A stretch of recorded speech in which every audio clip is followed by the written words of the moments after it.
ready now. Okay. Still hear me. Don't hear the music yet. Now I've got it. You hear the music? Mm-hmm. Okay, good.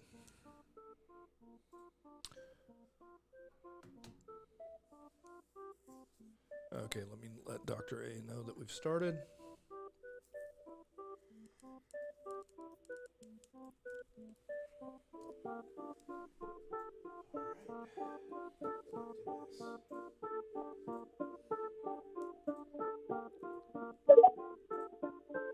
Welcome, Nora. We'll get started in about 15 minutes, but bear with us or come back at 11:45. I'm sorry, at 11 Texas time or high noon Eastern. All right, there's Dr. A. Let me get you a co-host invite.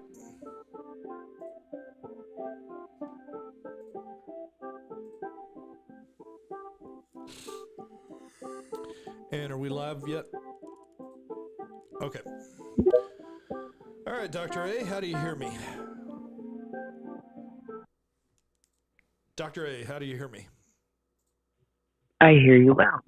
I hear you well as well. Nora, welcome. We'll get started here in just a few minutes. So, Dr. A, good to see you up in the dock. And are you watching us as well, or are you just listening? This is Kyle Rittenhouse with me. I don't even know what you mean by that.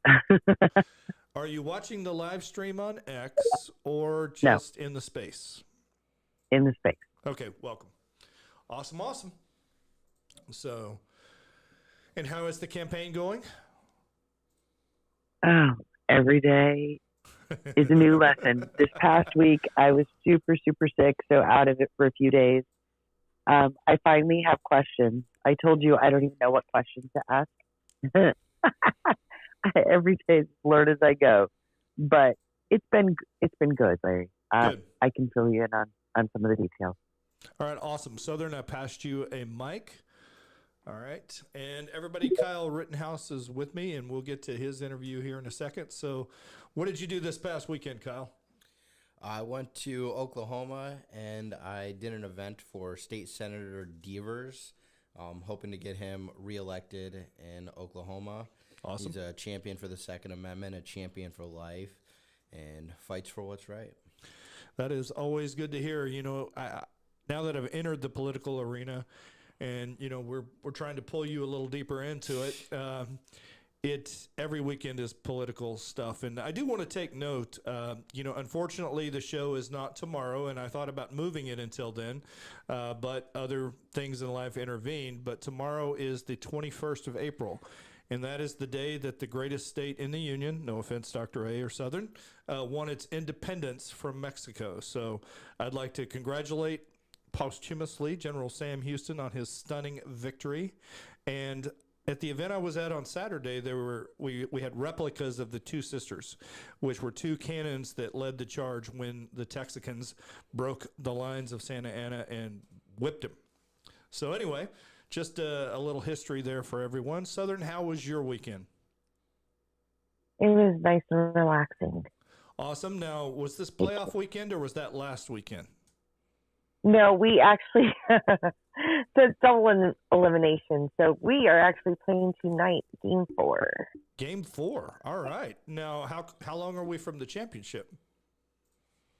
So it will be decided this week. If they win today, they have to play again tomorrow. If they lose, we are finally done. And so as a mom, you clearly want to see your son successful, but you probably also would like the time off. So which are you hoping for, a win or a loss? Of course for them a win, but me selfishly, let's lose. Let's be done for the season. I get it. Now you're not rolling right into something else, correct? No, he did not make the All-Stars team, so we actually will be taking the summer off. We might get him a little bit of coaching over the summer, but that will be it. Cool. Awesome. And Nick, what'd you do this past weekend?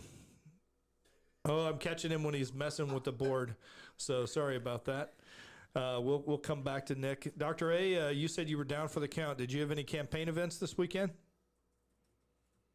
I did.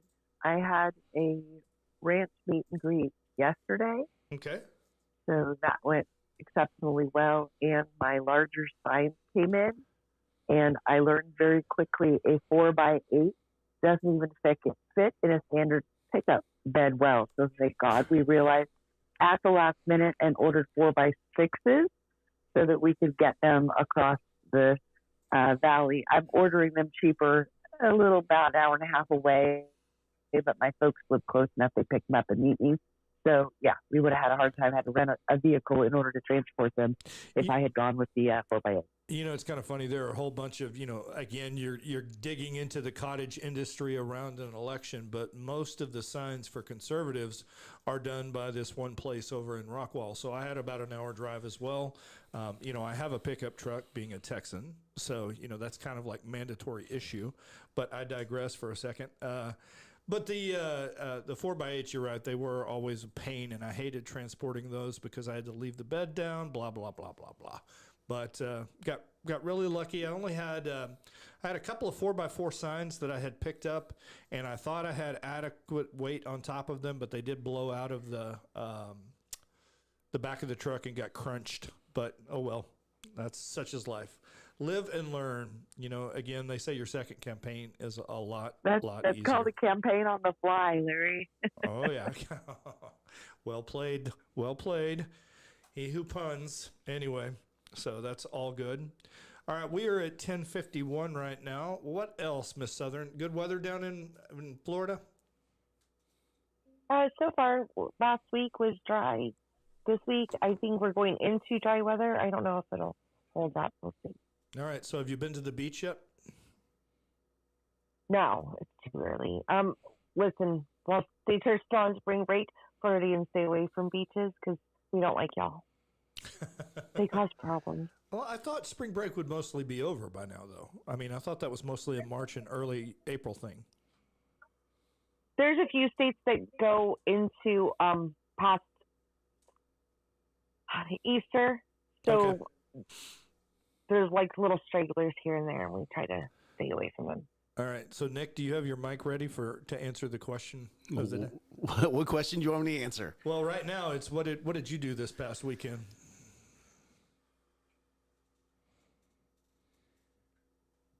This weekend we spent a lot of time in church. We spent a lot of time at ELC this weekend. We had Mighty Men on Saturday morning, stayed late for the camp briefing that we're all about to go to camp, and then there's Sunday to serve. So easily spent 8+ hours at church this weekend. That's good. Always good to do. Yes, sir, it is. I'll be there, even though Mighty Men is off next week. I'll be there for the business breakfast next week. So absolutely a part of that. So what he's talking about is our church. That's where I met Nick. So is at Elevate Life Church, which is a muscular Christian church here in the city of Frisco, standing against the Islamization of our city, which is a pretty big issue up here in this neck of the woods. So if your guests were to show up, it would be there would be a line of people wanting autographs and photos. Like Yeah. you're an absolute legend at our church. Yes. Just So- FYI. Yeah, you'll have to come to Mighty Men some morning. I think that would be very, very well received. All right, everybody, it is 53 past. Let's go ahead and go over the rules of the space. They're real simple. Bishop, welcome. Like it if you want to grab a mic, and you can ask Kyle any question you want after we go through the planned interview. So, all right, good to see you, Bishop.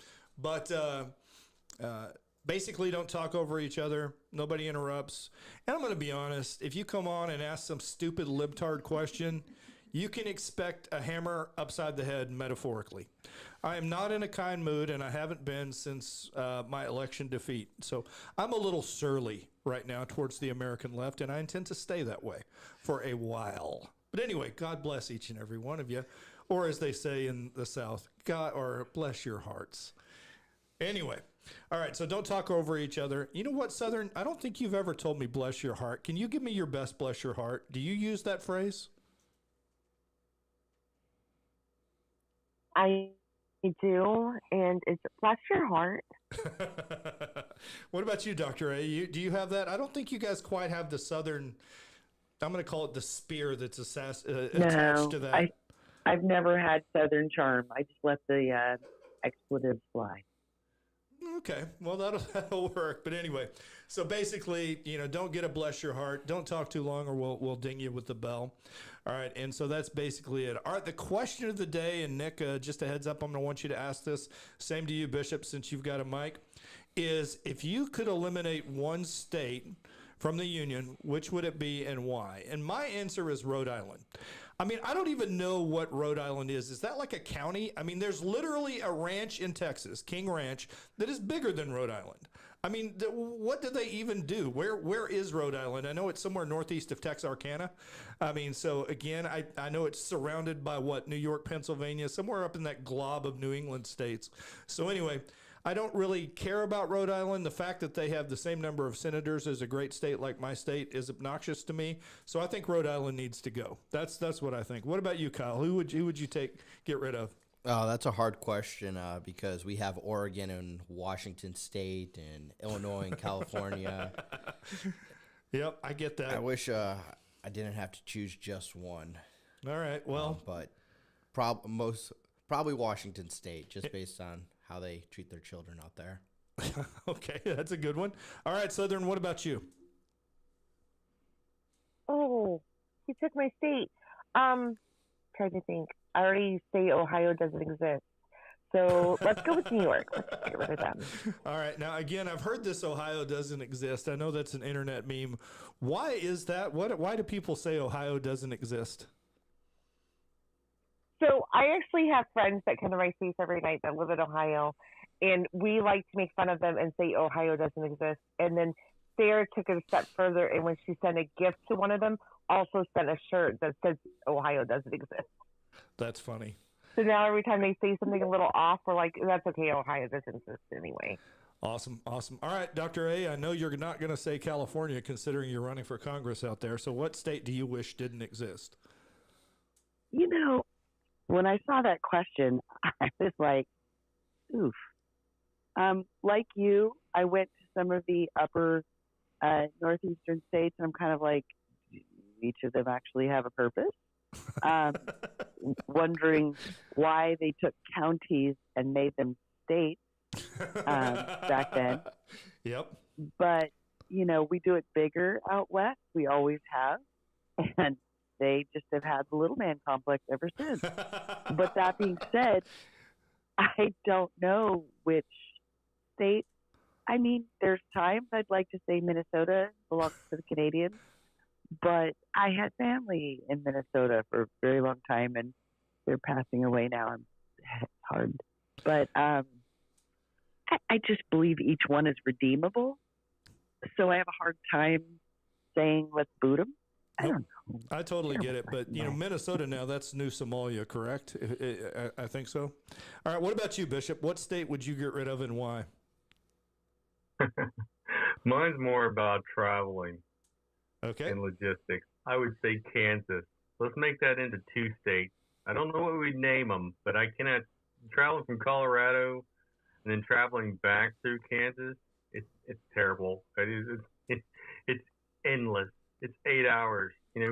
I've driven Texas, but there's landmarks or stuff to look at. Kansas. What do we name? What do we divide Kansas into? I don't know. Just a couple of ranches here in Texas. So who knows? We'll call it Can and one Sass. So who knows? All right, everybody. If we said we were restructuring states, then we could go with Washington, Oregon, Rhode Island, Connecticut. We just keep going.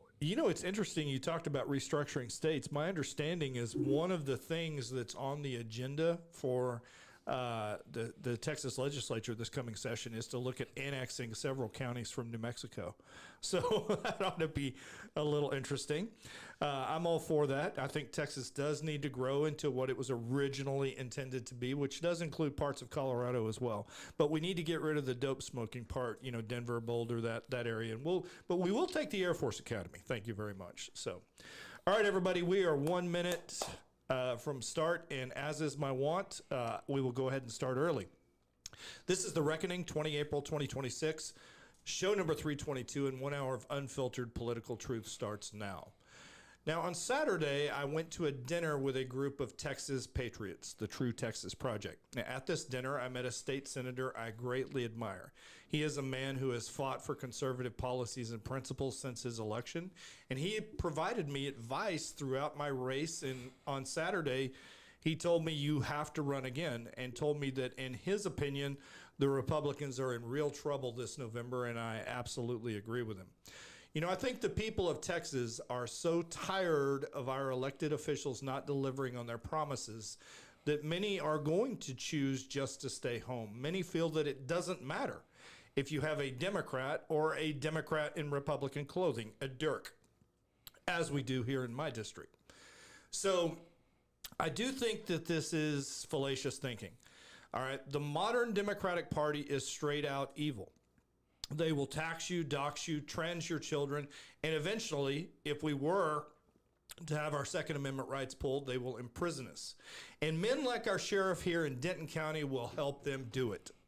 Now, I haven't really got started on you, Bud, but it's coming. You allowed the FBI to come in and take Stewart Rhodes, so I know who you are. You showed your courage on that day, but I digress. What I believe will happen is that the Republicans will lose some seats but retain control of the House and the Senate in Texas in November. I believe that the Republicans will hold the Senate nationally, but I really do worry about the House. Now, when we lose seats, we're going to see the Bush Rove wing of the party here in Texas say that, you know, we just need to move to the center. We need to soften the edges of the conservative message and expand the tent. I'm reminded that there was a time when the whole world was evil and only the men, women, and animals inside an ark were safe. I don't want evil in my tent. Now, many will believe the siren song of the Bushrovians, but it is the centrist path that is leading us to defeat. The Republicans in the Texas House have betrayed us so often that we don't see them as leading us to a more conservative destination, which is where most Texans are politically. Now, when you read the Federalist Papers, Common Sense, The American Crisis, when you study the lives of George Washington, Thomas Jefferson, John Adams, Sam Houston, Jim Bowie, Davy Crockett, you learn that these documents didn't move Americans or Texans to the center. They talked about creating independent states. Our patriot forefathers did not want us to soften our rough edges. You know, it really is simple. Most people view the government like they do a nest of wasps. They want to leave it alone so that it doesn't sting them. Now, that's an okay philosophy to have when the government is small, but our government is far too big and far too intrusive to ignore. And the modern federal government is full of killer bees. Now, the wisdom, again, of our founders never ceases to amaze me. And I really think about this a lot. It's based because they knelt before the Father of wisdom. When I was running, or when I was talking about running, one of the first things I was told to do by a Republican Party member was to look at the Republican Party's principles and trace them back to their biblical origins. I did, and they all trace back. All wisdom traces back to the Holy Bible.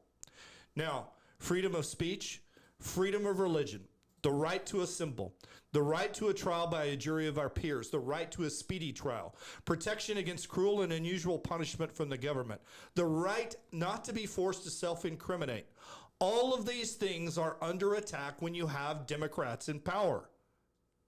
That is why this election, like all elections, from now until such time as the Democrats abandon the scourge of communism, which is their current obsession, are critical. But if we lose, there is one thing our founding fathers did to protect us. They gave us the right to bear arms, and we will discuss that in detail with our guests today. So without further ado, I'd like to welcome to the reckoning, and thank you, sir, for coming up from your current hometown. I'd like to welcome you to the reckoning. So tell us a little bit about you, because I don't believe a damn thing I ever hear on the media. Sorry, Mom. You're not allowed to cuss on my show either. So... Well, sounds good. First off, thank you for having me on your show, Larry. And As many of you may know, that I was involved in a shooting on August 25th, 2020, where I was forced to defend my life from violent criminals who tried to kill me. I am a gun rights activist, and I work with Texas Gun Rights full-time, where I fight for Texans' gun rights in the great state. Awesome.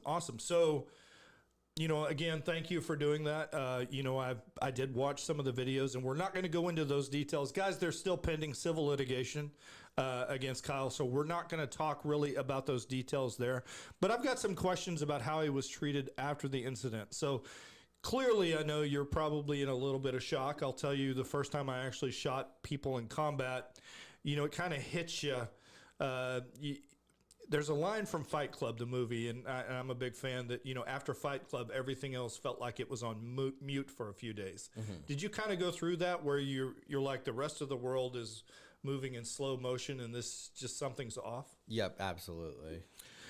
Now, did they initially arrest you, or what was the sequence of events afterwards in relation to law enforcement? Yeah, so I was right after the shooting, I tried to turn myself in at the scene. I was pepper sprayed, had a gun pointed in my face by law enforcement. They told me to go home, so I went home, and I then went to the police department and turned myself in, where I was arrested and held in jail for 87 days. Dang, I did not know that, Kyle, and I apologize. You'll have to forgive me, but I was a little bit absorbed with my own drama at the time, being a January 6th or so. So you were held for 87 days. Now, were you in isolation? Were you in fear for your life inside of prison? I wouldn't say I was necessarily in fear for my life every day in prison. It's definitely a scary place, but I was in isolation by myself. Okay. So when did you know that the left and the rabid press hyenas were going to come after you, that they were trying to turn you into what I might call a poster child to take our gun rights away? Yeah, it took a little over a month for me to realize how much noise was around my case, because I didn't have access to news articles or what was happening on the outside world. It was just me, myself, and that was it. Nothing around me. So let me get back to, now it was a state trial, correct? Not a federal trial, or did they? It was a state trial. All right, so you said you were held for 87 days. How did they justify that? I mean, I assume you had no prior bond. Okay. All right. Hey, we do have a message right now that Kyle's audio is much lower than mine, Nick. So if you could, thanks, Doctor. All right, you might pull it a little closer. Perfect. With these mics. Okay, is that better, Dr. A? All right, yeah, I'm seeing hearts from Southern. Okay, so 87 days, $2 million bond, which seems ridiculous considering killers right now are walking free on our streets here, even in our great state of Texas. By the way, I spoke with Representative Mitch Little, and he's going to try and stop that yet again. We'll see if the left prohibits that. Mitch Little, great state representative. Absolutely. All right, so you realize you saw the noise. Now, again, I'll tell you, I kind of ducked and covered for a while, and I never really went into what the press was saying about me until honestly, the whole ordeal was over. Did you read all your press, or? Yeah, so when I got bailed out, I read what the press was saying about me, because after I got bailed out of jail, it was about a week prior, we had the most heated election our country has ever seen, where Donald Trump had his election stolen from him. Agree. But I saw right when I got out that Joe Biden used my face as the front cover of one of his campaign ads, posted all over social media, and talking about me. So I knew it was pretty political when I got out. And one of the things that's always bothered me, and again, it bothered me for a while, and then I just basically quit. I've realized that any white guy is going to get accused of being a racist if he's a conservative, regardless of what he's did. Can you help me understand how the guys that attacked you were white? You're white, so how was it a racist shooting? Could you help me with that? It wasn't. It was just the left likes to take their narratives and run with it. They saw a 17-year-old white kid who they wanted to make an example out of, and they tried their best. They did not succeed.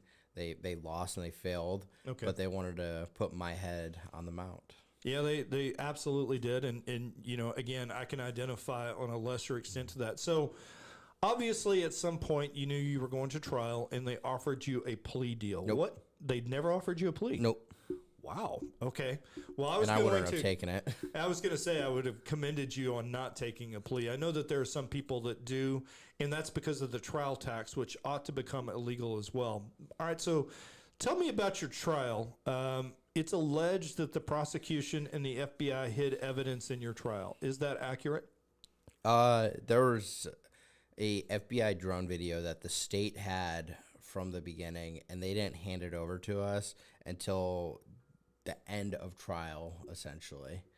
And So- they had FBI drones and planes surveilling on U.S. citizens flying over Kenosha, and that's where the infrared video of my shooting came from. It was an FBI aerial aircraft. You know, isn't that crazy, folks? So without warrant, the FBI is surveilling us. We know that they've bought our data again, and then they hid evidence in direct violation of his Brady rights. You know, they did not give you guys that for the trial. Now, the prosecution had it, and I'm pretty sure it was Wisconsin, right? Yep. Pretty sure Wisconsin operates under U.S. law, so I'm pretty sure Brady was, you know, the law of the land even in Wisconsin, right? That is just amazing to me. So what was the real difference? Because I read something about quality of video. Like they eventually provided you guys a low res version, Yep. your defense, when they had the high res version to spring on the jury. Yeah, so they gave us a extremely watered down, grainy version that you couldn't see anything out of it, and you essentially had to use your imagination and make up in your head what it showed. But they had a high quality 4K drone video that they were refusing to hand over that we eventually had to get after fighting tooth and nail for it. All right, so obviously the FBI has tried to impact your jury decision. I can tell you right now that the FBI testified against me, that the FBI is complicit in a whole host of things. Do you feel like I do that they should be abolished? I don't necessarily think we need to abolish the FBI. I think we're doing a better job of making it a little bit better Okay. in certain aspects. I think we need to outright abolish the ATF and turn it into a convenience store. I should be able to go there and buy stuff from the ATF, not have Yep. it taken from me. All right, so obviously you had a trial, and you know there was a jury trial. What was the verdict that came back? Not guilty on all counts. On all counts. And how many counts did they try and lob at you? I originally had 7 counts against me. The jury deliberated on 5 of those counts. Okay, and so the judge had dismissed 2 previously, obviously. Yep. Yeah, the judge. All right, so tell me about the jury. How long did they take to deliberate? Yeah, they took 4 days to deliberate. It was my attorney's longest deliberation he's ever had a jury out on. Okay. And were you, like, you know, as you're going through this ordeal, were you looking over at the jury to look for sympathetic faces or anything like that? While they were hearing the evidence presented, I was looking at them, trying to see what they were thinking at Okay. times. But when they were deliberating, I had no idea what their thoughts were.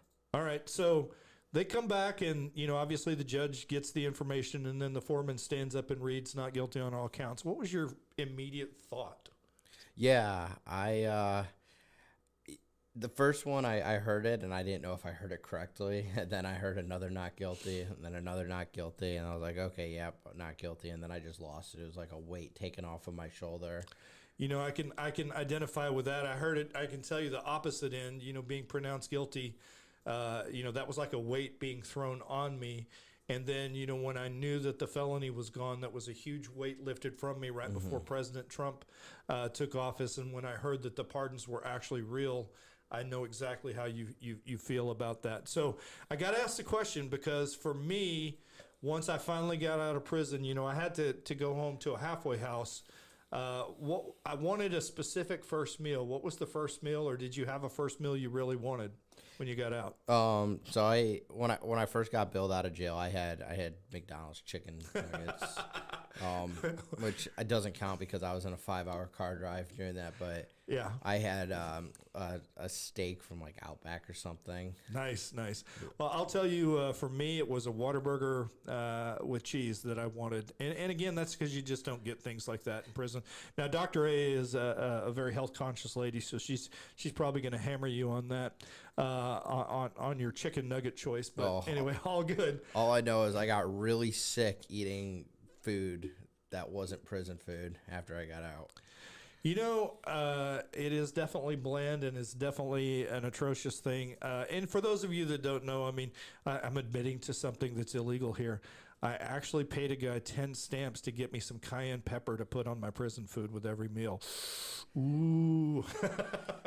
Just like that, the feds kicked in the door. Exactly. It wouldn't surprise me. All right. So what brought you to Texas? So I originally was going to go to school out here. I wanted to go to A&M. I started out at like Blinn, was going to feed over there. Okay. But then I dropped out of college completely. Okay. And I moved down here to start working for Texas gun rights and fighting for our gun rights when the opportunity came to me. No, I certainly appreciate that. And I think, your story is inspirational to a lot of people.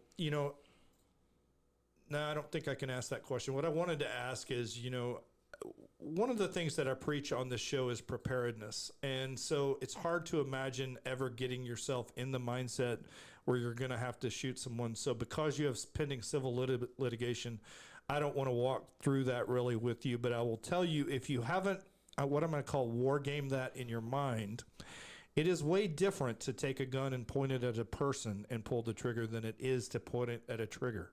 I mean, to point it at a target, just a paper target. So you need to be thinking a lot about that personally. Go ahead, Dr. A. Larry, I've known many women over the years who have acquired a gun, and I'll never forget 37 years ago or so, a dear friend came giddy telling me, I have a new gun. I'm so excited. And I looked at her and I said, oh, good. Okay, now, are you prepared to kill someone? And she looked at me, oh, of course not. I said, then you need to get rid of that gun right now. Because if you're going to own a weapon, don't become a statistic. Kyle, if you own it, you own it to use it to protect your life or someone else you love, which means you have to prepare your mindset to use it to take someone else's life over your own. And if you can't get there, that gun will be taken from you and likely used on you. Get rid of it. What I'll say is I think everybody should own firearms regardless of anything. It's the Second Amendment right, and the Constitution actually says there's nowhere written in the Constitution saying you have a right to self-defense. It's actually a right to own firearms to stand up against a tyrannical government, but we have a God-given right to self-defense. And I think the most important factor that a lot of people leave out is training, because when a situation arises like that, you resort to your lowest level of training, and some people freeze up or not. You never know what you're actually going to do in that situation. But going to the range frequently and getting an instructor and entering different types of pistol matches or rifle matches and just building those core fundamental skills and the muscle memory is what saves more lives than people who have a gun and just don't train with it. I would certainly agree with that. Go ahead, Dr. A. To the point you just made, Kyle, yes, there's competitions like USPSA and others that under a timer, you have to move through scenarios and acquire targets and avoid no shoots.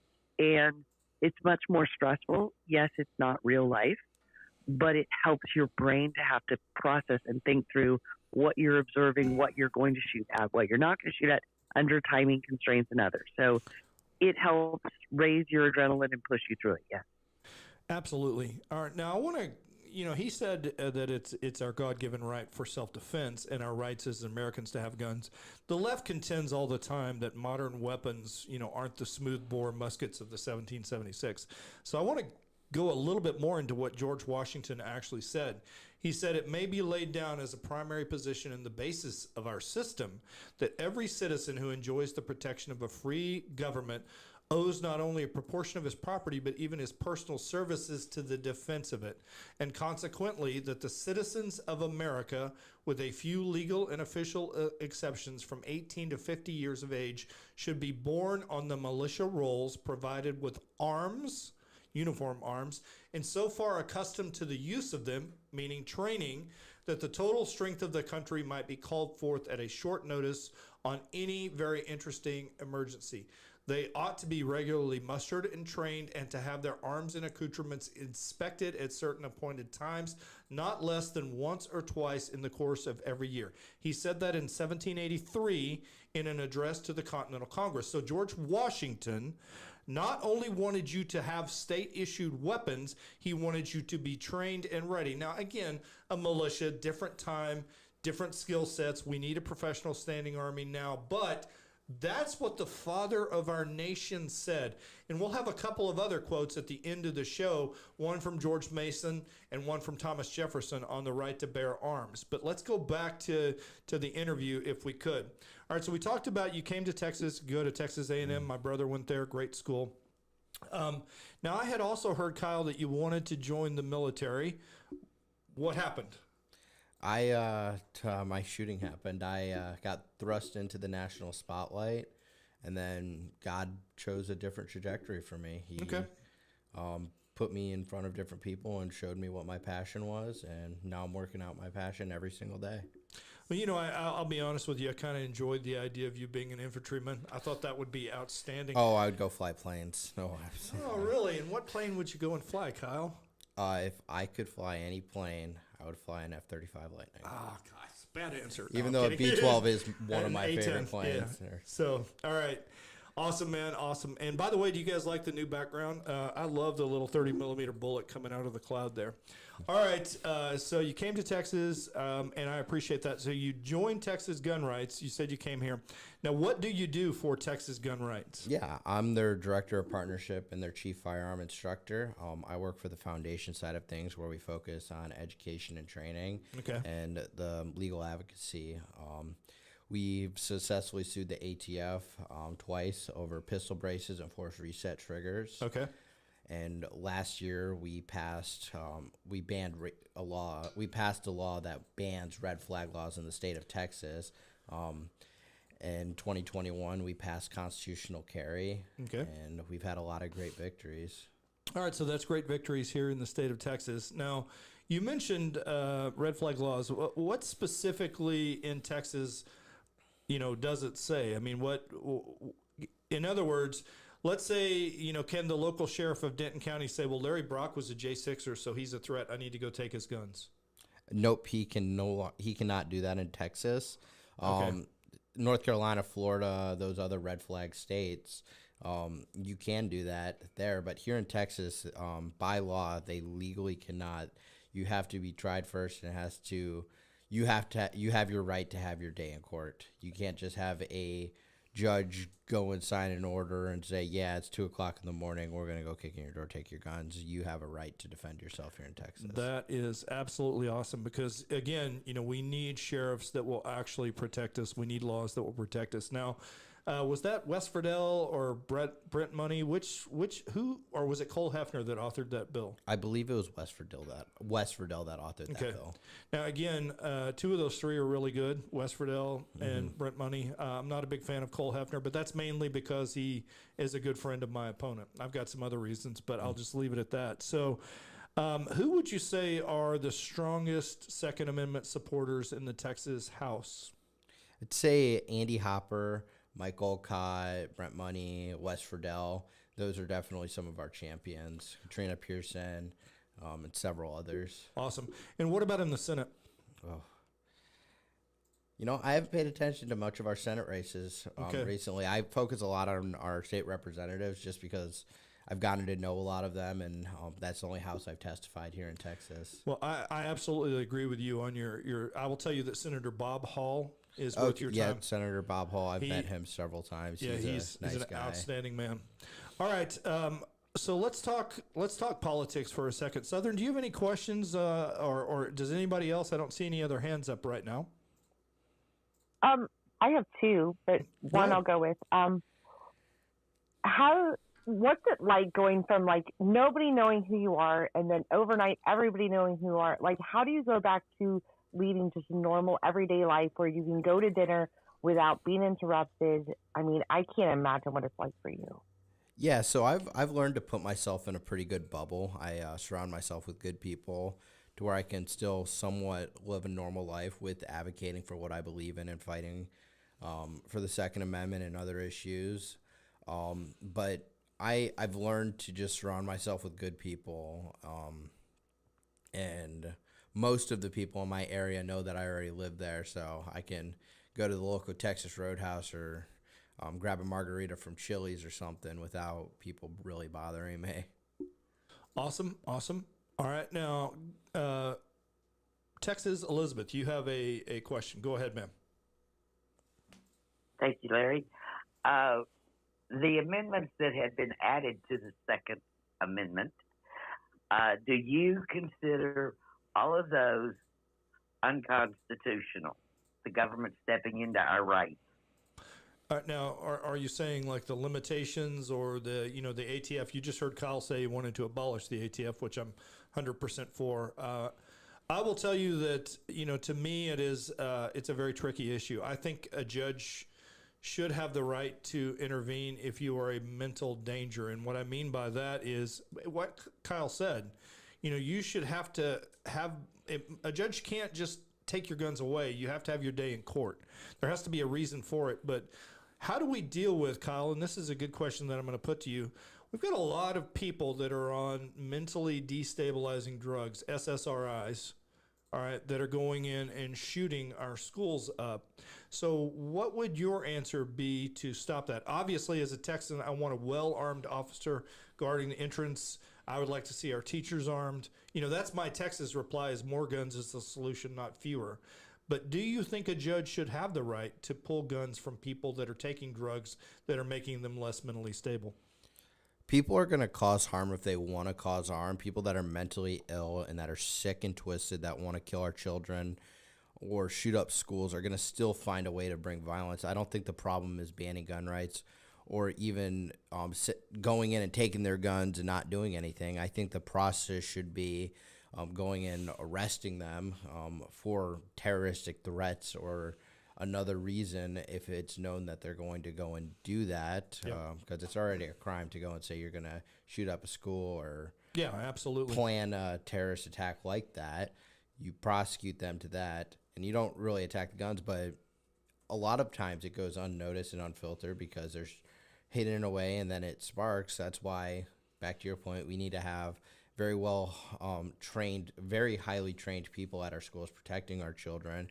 We have veterans that are out on the streets that are homeless. The government has failed them after serving their country when, in reality, we can go and have another program to the military to where you're retired, you can go and work and protect our children at the schools as a sworn official for that, to where you can neutralize and dispatch a threat if somebody comes in to cause harms. I'm right there with you. All right, go ahead, Dr. A.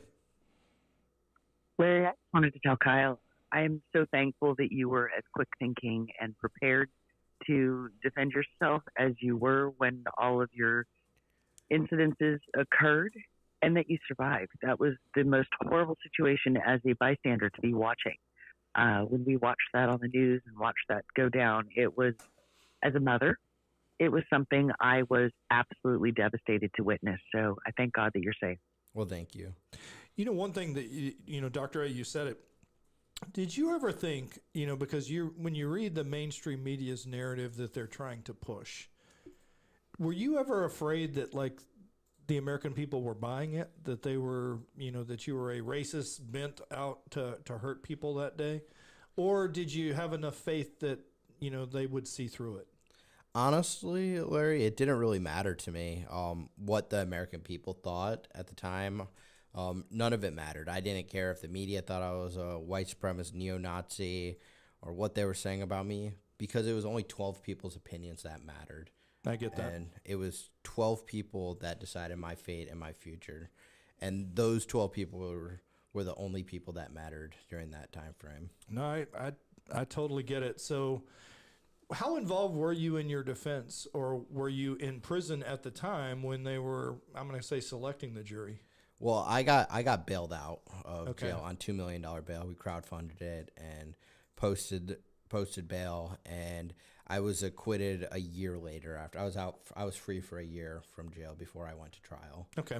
I went to trial, and I was very involved in the entire process of going through it. We had mock trials, and that's how we determined that I needed to testify when one jury heard me testify, and they acquitted me, and another jury didn't hear me testify, and they didn't acquit me, but they didn't find me guilty. They had a mistrial on one of the mock juries. Okay, so basically you tested what you were doing, and very wise and smart of you. With a poll of Kenosha jurors, we had Really? Okay. we had 3 jury panels, and 2 of them heard me testify. One of them didn't. Panels that heard me testify acquitted me. Awesome. Well, I'll tell you, that I had no hope of a fair trial in Washington, D.C., so that's why I went with a bench trial. Mm-hmm. Part of me wonders if they would have found me guilty, but every single J6er that went to a jury trial was found guilty, so I totally get that. All right, so clearly I think just based off your Second Amendment stance at all, because, again, the Democratic Party is a threat to the Second Amendment, you're probably a Republican, but I've at least got to ask the question. Or do you consider yourself a Republican? No, I'm a raging liberal. No, I'm a conservative. I believe in conservative values. Okay. I would say I'm a little further than most conservatives on certain issues because I don't think we need to compromise on our First Amendment rights or Second Amendment rights or any of our constitutional rights. I don't think they're up for bargains. I definitely hear that. So besides the Second Amendment, and again, obviously working for Texas gun rights, that's, obviously critical to you. What do you consider the biggest issues right now in Texas politics? Right now, we see an influx of Muslims taking over our state, and that's become a big issue for me. I think one of our things, we had a proposition on our election this year, it was Proposition 1, 10. Yeah, Prop 10, to ban Sharia law, and I think that's something very important.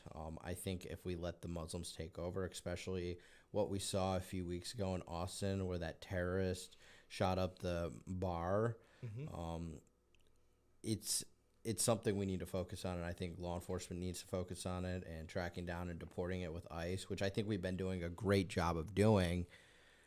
But that is probably something that concerns me a lot is the Muslim takeover happening, especially in this area.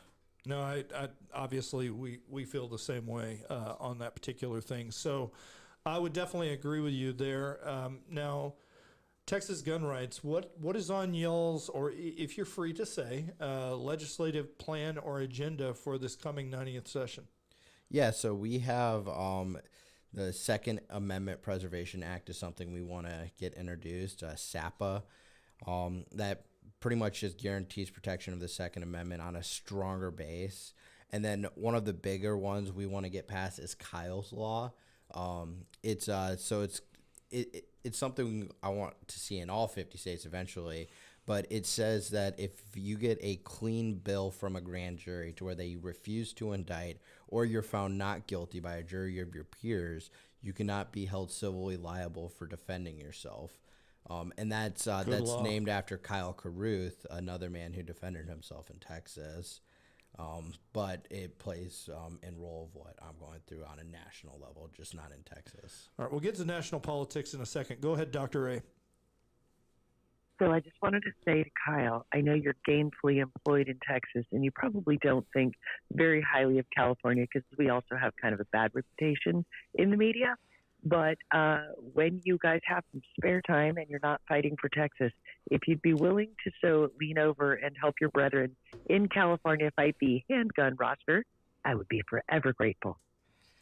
I've looked at California a few times, and I just don't think there's any hope in that state with the trajectory. Bite your tongue, brother. Bite your tongue. I know. She still believes. She has faith. Don't worry. It's good to have faith. It's good to have faith, but there's a reason I live in Texas, not Illinois anymore.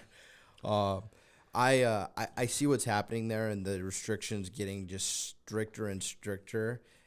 You guys either need to rezone completely, or just not allow Los Angeles, San Diego, or those communist But cities to decisions vote. like the Bruin decision broke the veil open. CCWs in certain counties in California used to be absolutely untenable. Oh yeah, Absolutely untenable. You could live 10 minutes across the border from another county that would issue them like water. But in your county, because that's where your address is, you're screwed. yep. And with the Bruin decision out of New York, it changed statutes in California so that now at least reasonable citizens are able to apply. Lawful, law-abiding citizens are able to apply for CCWs. And you would be shocked looking at a study of the numbers of CCW permit holders that have gone up since the Bruin decision just a short 3 years ago. Mm-hmm. It's nuts. Go ahead, Kyle. Yeah, I mean, it's insane because I know most of California, they want their gun rights, but unfortunately, it's just those cities that's what's killing California.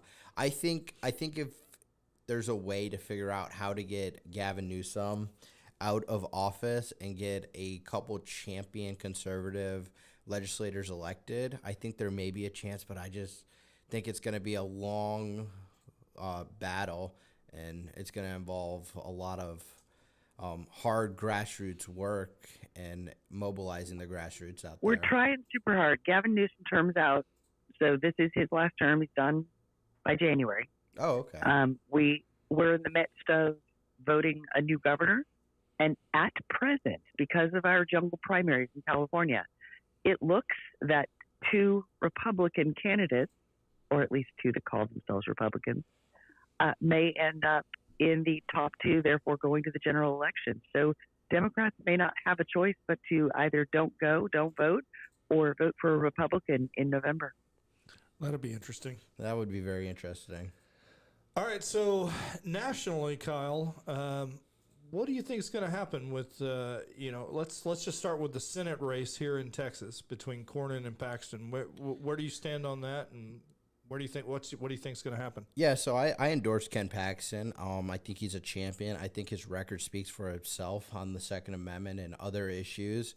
I think John Cornyn's record speaks for himself, standing hand to hand with Joe Biden, voting with Joe Biden on the bipartisan Better Community Safety Act, the border issue, throwing Trump under the bus, and now doing all of these things to try to lie and say, no, I'm the most conservative candidate, when he's been a career establishment politician for almost 30 years. It'll be 30 years if he wins this election, which I don't think he will. But I'm supporting Ken Paxton in that race. Awesome. That's good to hear. Now, do you think that the Republicans are going to hold the House? I hope we do. I think we should, but I know we're probably going to lose some seats if we don't mobilize the grassroots, and we need to energize everybody and get them out to vote, which is an important issue on my end. But I hope we keep it. I hope we don't lose it. I'm with you on that. All right, so we were talking a little bit beforehand, and I'd like to bring it around to this as well. I consider red flag laws on a national basis. I understand what you said, reference Texas, to be the biggest threat to our Second Amendment rights. And what I fear there, honestly, guys, is the FBI saying things like, well, he was already in an insurrection once before. We need to take his guns away from him. So, again, it's national red flag laws, specifically them trying to get our guns away from us, that scare me the most on a national level. What about you? What do you view as the biggest threat to the Second Amendment right now? Honestly, the biggest threat to the Second Amendment right now, in my opinion, is going to be gun-grabbing rhino Republicans, trans-publicans. Like John Cornyn, for example. I don't think he's a good choice, and he's somebody we don't want. Tony Gonzalez, other congressmen. He's gone now. He is gone.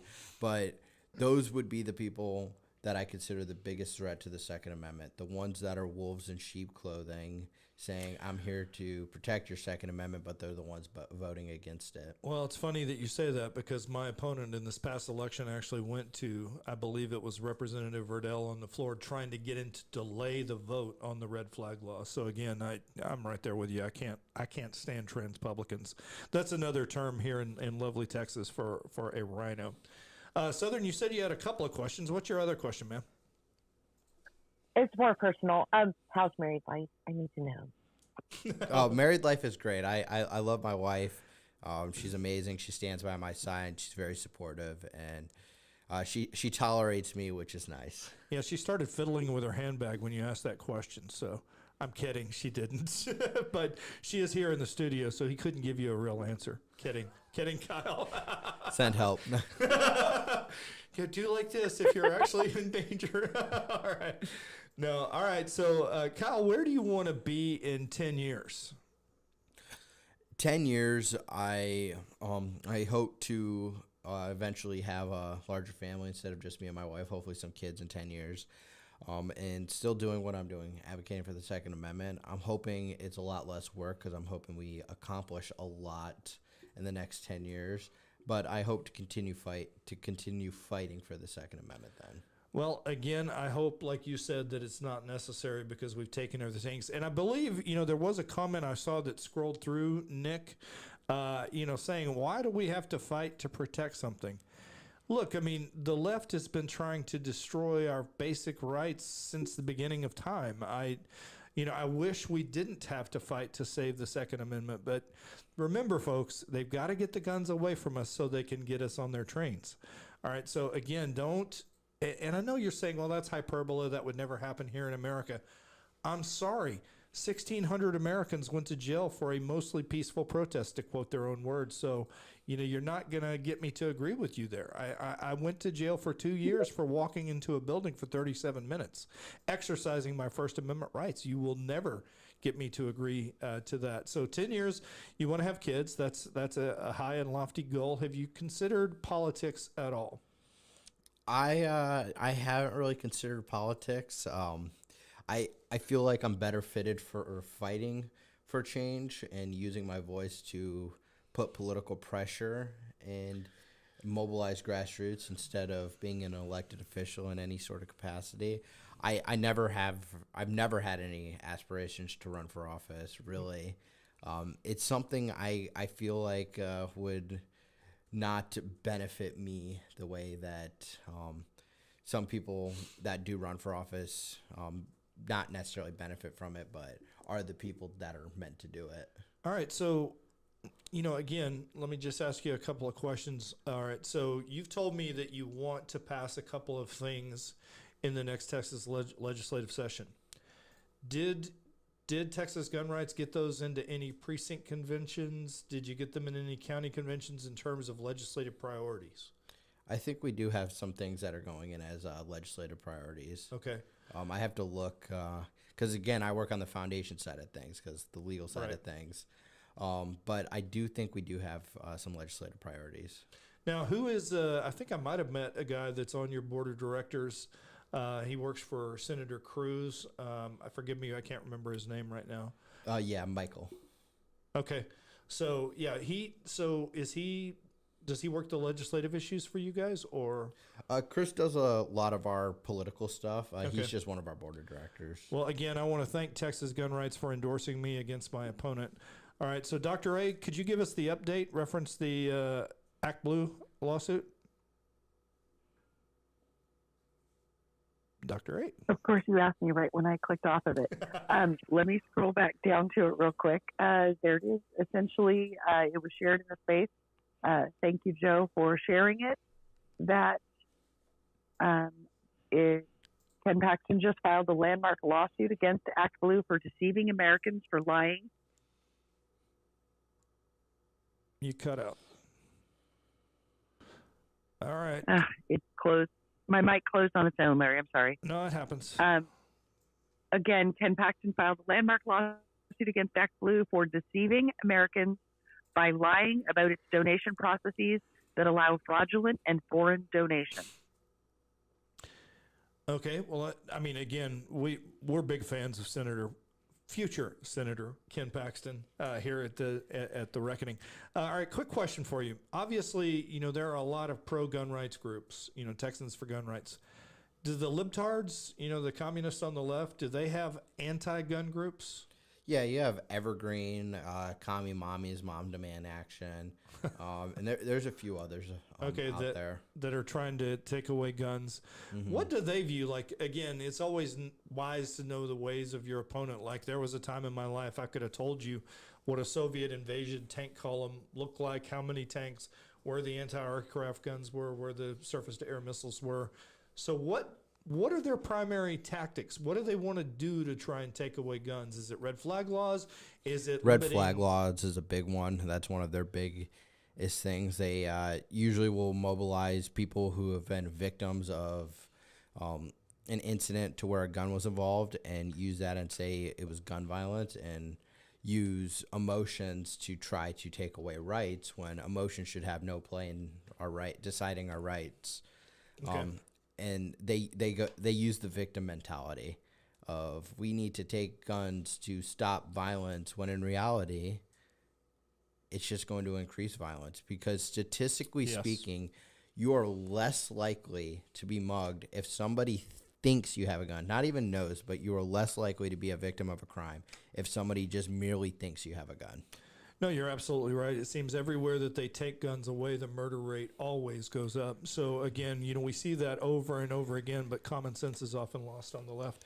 He's got a beautiful golden retriever. Is that correct? Yep, that's Milo. And he's Milo that's just wandered over to be part of the show. So you'll have to forgive us. So my lab, when I get home now, is going to be looking at me with its little lab eyes going, "You're cheating on me," by petting another dog. I can see it now. And he really does. He will sniff us and then look up at us like, "I know what you did." You betrayed me. It's quite comical. All right, so I think we've covered about anything else. What is there something that you would like to tell people? Not just in Texas but nationwide. You had a really good message earlier that you need to train with the gun that you have, not just say you have it. What would your advice be to people to preserve their rights? What do they need to do? Yeah, so the biggest thing is voting for the correct person, doing some research, looking at their conservative rating, seeing who's backing those candidates, but getting involved politically because your rights are a political issue. It's something that politicians try to take away every single year, but being active in your grassroots causes and being knowledgeable of what's happening in your state is a good way to stay ahead. Totally agree with you. All right, John, I see you have your hand up. Go ahead. Hey, so yeah, I didn't know y'all were doing this, so if I'm speaking out, tell me. So Larry, I was inquiring about where you were in Texas as far as school safety.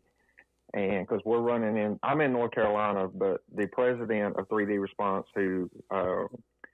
Jason, who's retired law enforcement, he's running into some things in Minnesota. They've actually got a bill on the table as we speak basically make our system a building code along with funding. And it was supposed to have passed this past week, but because there was no gun legislation or gun restrictions, I should say, in there, they shot it down. But they're trying to approach it from a different angle. So in Texas, I didn't know if that was something that you were working on and would possibly be open to learning more about our system. Happy to learn anything that would help, but Kyle is my resident expert here, and I think we're of a similar mindset that we want well-armed teachers. We want people defending the school. We'd like to give retired veterans the opportunity to get training to defend the school. We need solid points of entry and exit. Again, it's kind of strange. My wife and I were actually talking about that this weekend. The schools have basically become fortresses, and it is a shame that we've got to be there. At this point in our society right now.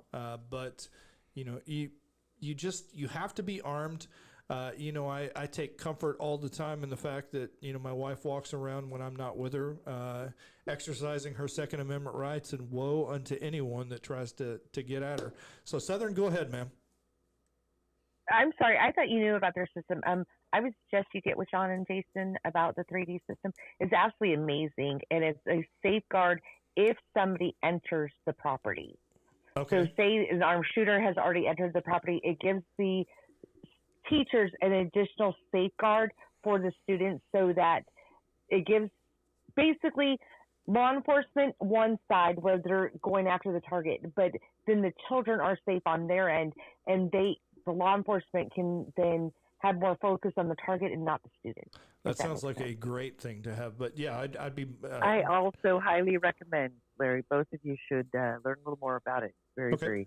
So one of the things too, and ironically, I stayed up on the trial involving the police officer that was charged in the Uvalde incident, and so we took, and Joe and New actually helped us with this, but we basically put a show together and demonstrated, based on the timeline of Uvalde, if our system had been in Uvalde the way that played out, there's not one kid dead, not one teacher dead. And when you go back, and I watched the entire trial, a lot of the teachers that testified, one of them even testified that, she said, we were sitting ducks. We were worried that our doors were not locked. They even took an extension cord and tried to tie it around the closure arm at the top, in their mind thinking that was going to help.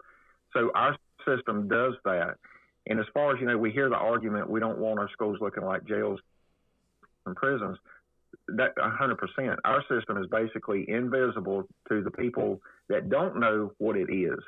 So if you look at the website, 3dresponse.com, you can actually see that and actually do an interactive it's like a 3D tour, so to speak. Okay.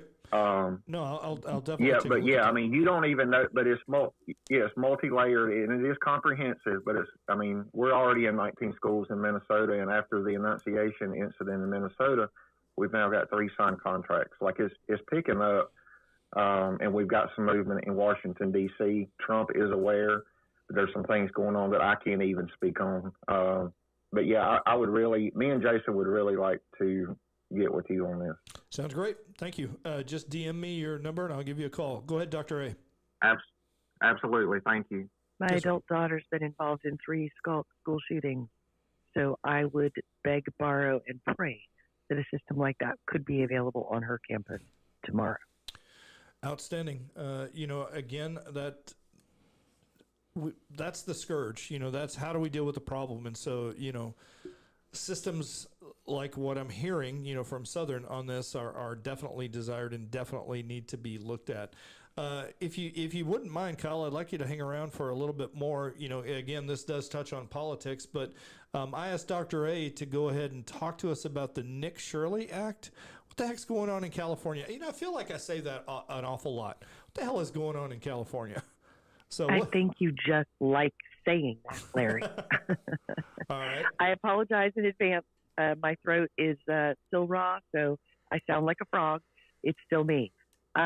So stop Nick Shirley Act, or otherwise known as California Assembly Bill 2624 or AB 2624.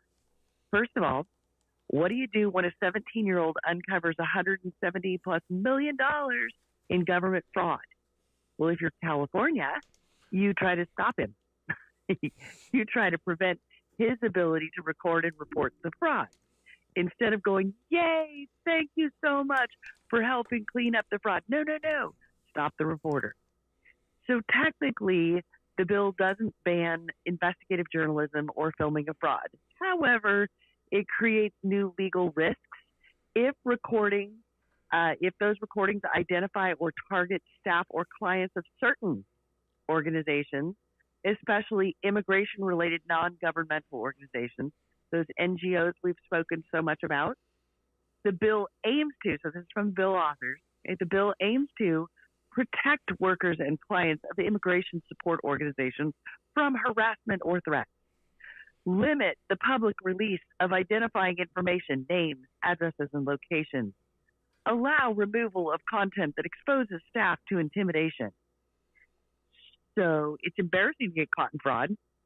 They don't want to be identified or potentially intimidated, including perceived intimidation. Where's their shame? Why not engage law-abiding behaviors to begin with, so there's no reason to film and report fraud, including an address where that fraud is occurring? How the bill would impact Nick Shirley's reporting style includes how you've all seen him, I'm sure, his videos. Recording in public is still allowed, or any citizen journalist can still film buildings, record from public streets, document suspected fraud, interview people voluntarily. Publishing videos that identify individuals is a higher legal risk. But what about all these cameras that they're installing all over our cities that identify our faces? So this bill allows certain organizations to request removal of content identifying staff or clients, seek penalties if content is deemed to expose people to harassment or intimidation, and posting addresses or personal details most likely to be restricted. The bill focuses on publishing names of employees, posting addresses of facilities linked to services, sharing identifying details of clients.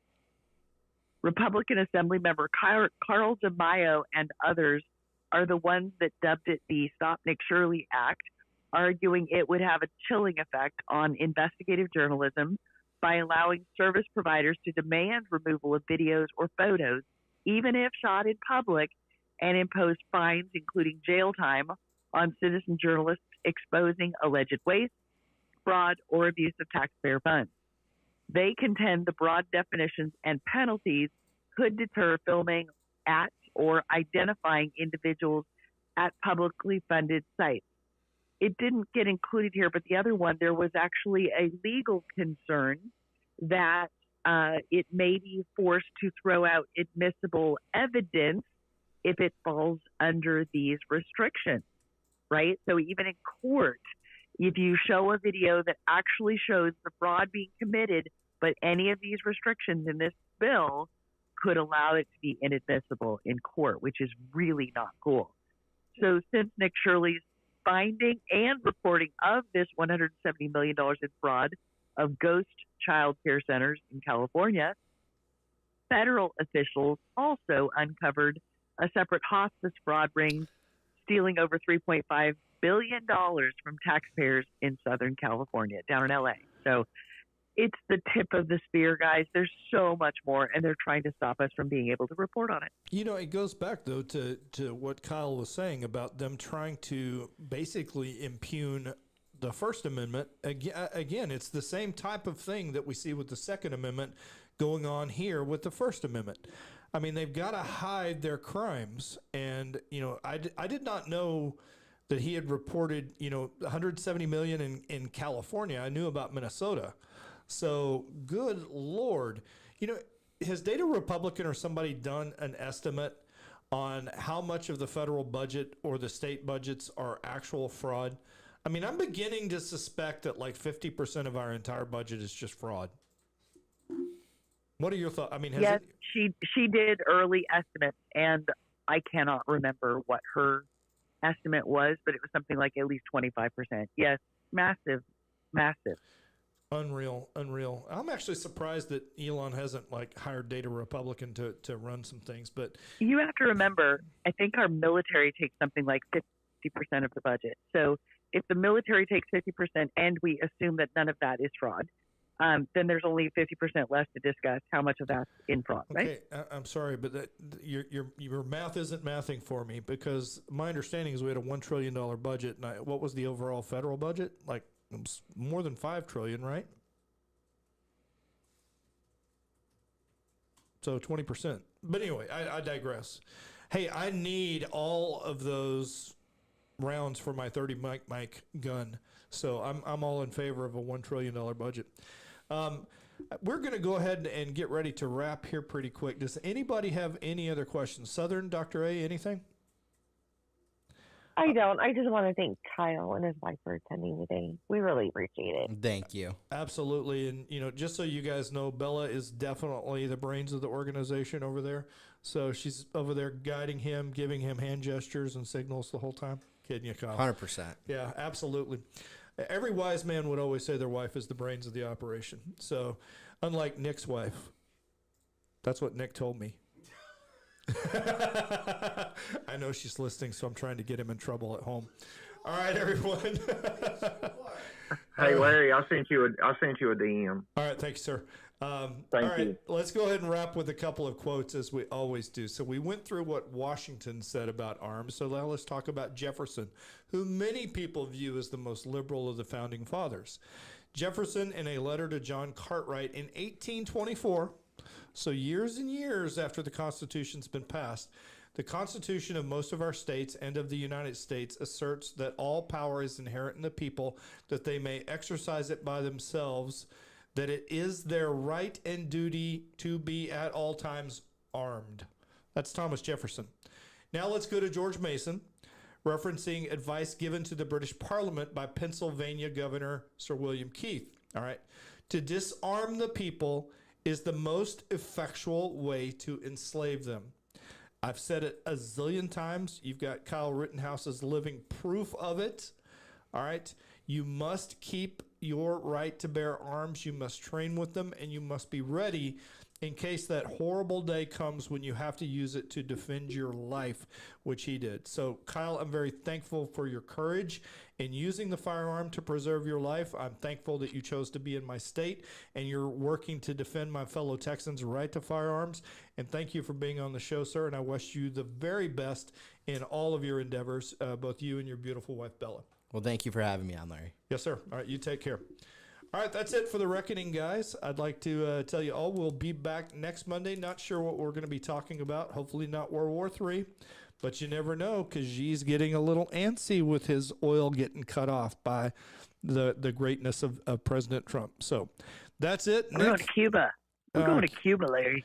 Okay, listen, we've owed them a piece for a while. So, yeah, I'm getting ready for it. I want some payback for the Bay of Pigs. So, anyway. That's a long time coming. Nick, are we out? All right. So I got to work on my signaling here for Nick. I say that every week, but we'll get better as it goes. One day we'll be as polished as Shell is with Dr. Manus and his show.